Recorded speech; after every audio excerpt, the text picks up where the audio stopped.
Okay, let's get right to the escalating fight over Republican-led redistricting efforts in Texas. Governor Greg Abbott filed an emergency petition yesterday with the Texas Supreme Court to remove State Representative Gene Wu, who is also the Texas House Democratic Caucus chair. The lawsuit claims Wu violated the state constitution and that his absence amounts to abandoning his office. Texas Attorney General Ken Paxton says he will try to expel several House Democrats if they do not return to Austin by Friday. But the AG has already acknowledged that would be a lengthy process, requiring him to bring individual lawsuits in each member's district. Meanwhile, Senator John Cornyn of Texas, who will face Paxton in the Republican primary next year, has asked FBI Director Kash Patel to help Texas law enforcement locate or arrest the Democrats who have left the state. Senator Cornyn and Governor Abbott have both accused the lawmakers of accepting bribes to fund their trips out of Texas. So President Trump was asked yesterday about Senator Cornyn's request, and here's what he had to say. Do you want the federal government and the FBI to help locate and arrest these Texas Democrats who have left the state? Well, I think they've abandoned the state. Nobody's seen anything like it, even though they've done it twice before. And in a certain way, it almost looks like they've abandoned the state. It looks very bad. Yeah, go ahead, please. Should the FBI get involved? Should the FBI get involved? Well, they may have to. They may have to. No, I know they want them back. Not only the Attorney General, the governor wants them back. If you look, I mean, the governor of Texas is demanding they come back. So a lot of people are demanding they come back. You can't just sit it out. You have to go back. You have to fight it out. That's what elections are all about. Well, a lot of Republicans actually want them back that want to rig the maps, but to get the FBI involved, I know John Cornyn's in a primary battle, but my God, talk about turning it up to 11 there, Johnny boy. It's like, it's crazy. People in this party think, and this is the thing that always, Willie, I find so I'll just say humorous. There's some dark humor to it. These people that are in power now, right? They overreach, and the overreaching is continuing. It's going crazy. It's something like getting the FBI involved. Do they really not understand what happens when the shoe's on the other foot? Do they really not understand breaking one democratic norm after another, after another, after another? There may be a Democrat, there may be a progressive that is power hungry, that becomes president of the United States, and then has everything that this administration and this Congress is doing. And they say, well, look, they did it, so I can do it. And then they turn it up a little bit more. And then the other party gets in and they turn it up. It is so reckless and crazy. It's just sheer insanity, Willie. Yeah, and you're seeing this debate now within the Republican Party about, within the Democratic Party about how far they should push back. Should we now engage in this tit for tat? Well, if you're going to do it, we're going to do it. The Democrats have been accused recently of not having fight, of not standing up to Donald Trump and Republicans, and a lot of them see this as a moment to do that. You got Senator Alyssa Slotkin of Michigan urging her fellow Democrats to take action to counter Republicans' push to redraw those maps in Texas. The first-term senator telling NBC News, Democrats have to fight fire with fire. Here's what she said.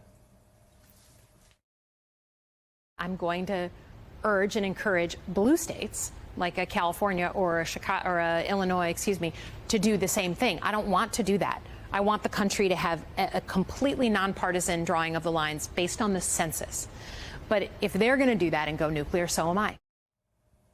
Senator's comments came as California Democrats now move to counter the Republican redistricting effort in Texas with discussions on their own of a new political map that would help the party pick up as many as 5 of the state's Republican House seats next year, effectively doing what Republicans are doing in Texas. The state's Democratic members of Congress and the legislature have been briefed in recent days, with lawmakers planning a vote on the proposal the week of August 18th. California Governor Gavin Newsom says he hopes to put a new map in front of voters in a special election on November 4th.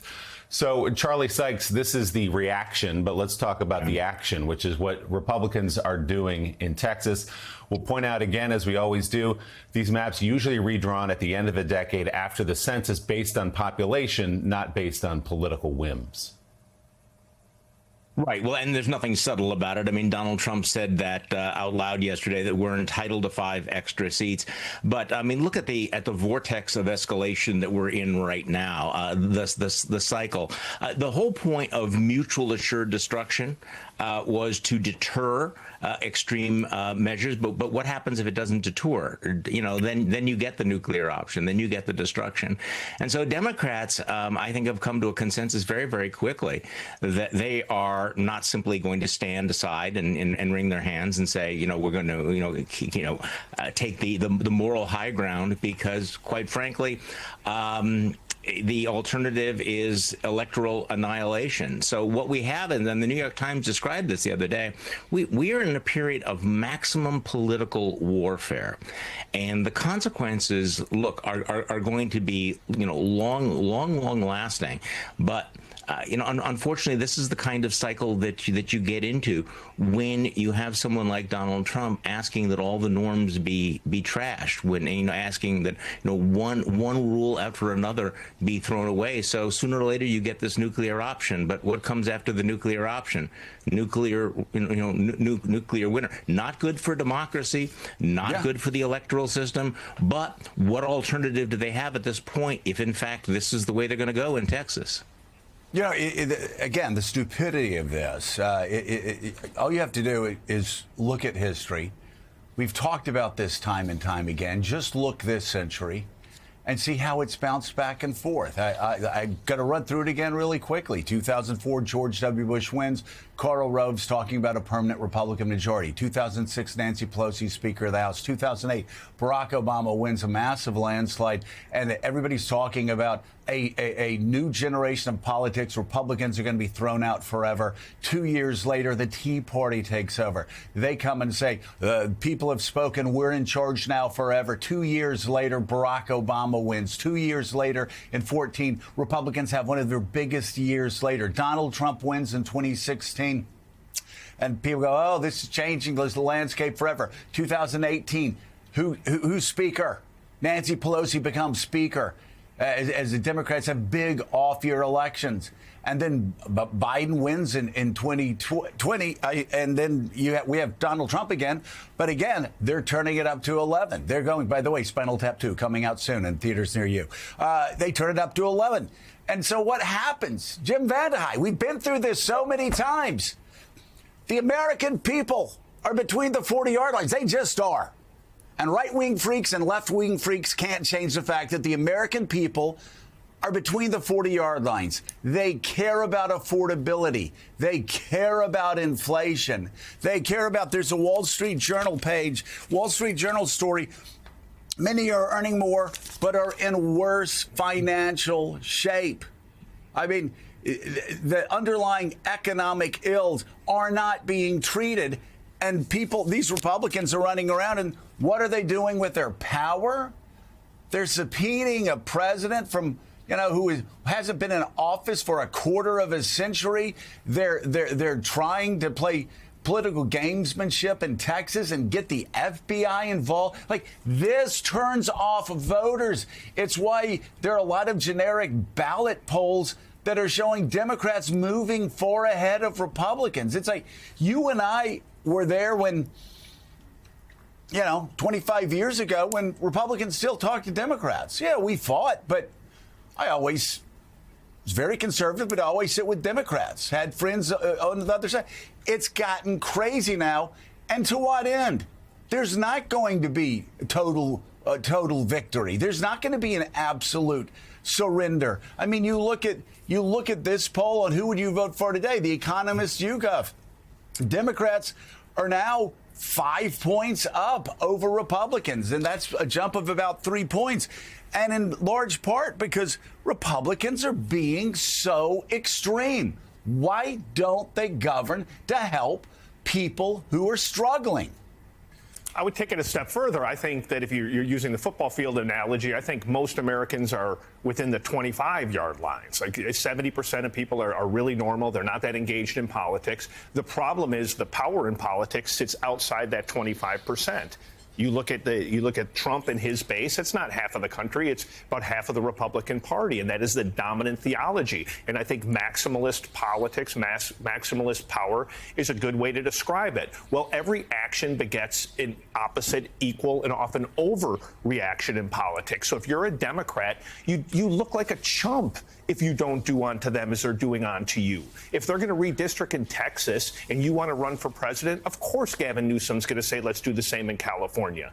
Of course you're going to say, let's do the same thing in Illinois because you control the mechanics of politics there. Of course, if you're a Democratic senator in Michigan with ambitions, you're going to say, listen, we've got to fight fire with fire. And the problem is with redistricting, which is at the root of this polarization. If you want to reverse engineer all of the problems in politics, it's because at the state level, that's how you control and write these different districts. You end up with these gerrymandered things to benefit the party in power. So you end up with a much more ideological political system than you would have if you just kind of dispersed it based on the general population.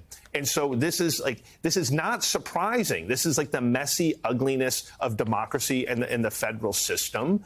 But you're right, now taking it from a 10-year period, moving it down to a 5-year period, playing politics in the middle of it because you're worried that you're going to lose the House. And I do think all of this is motivated by that poll that you put up there. There's almost no Republican I'm talking to that doesn't think that they probably will lose the House in the next election for all the reasons that, Joe, that you just talked about. It's just how politics works. Like, add another stat to what you were saying. Every president going back to Clinton has had 2 years of full power in Washington, meaning you had the House, the Senate, and the presidency. Think about the hubris to assume that's not going to happen, and then think about the ignorance to think that they're not going to do it to you, right? That is the sad part of all this.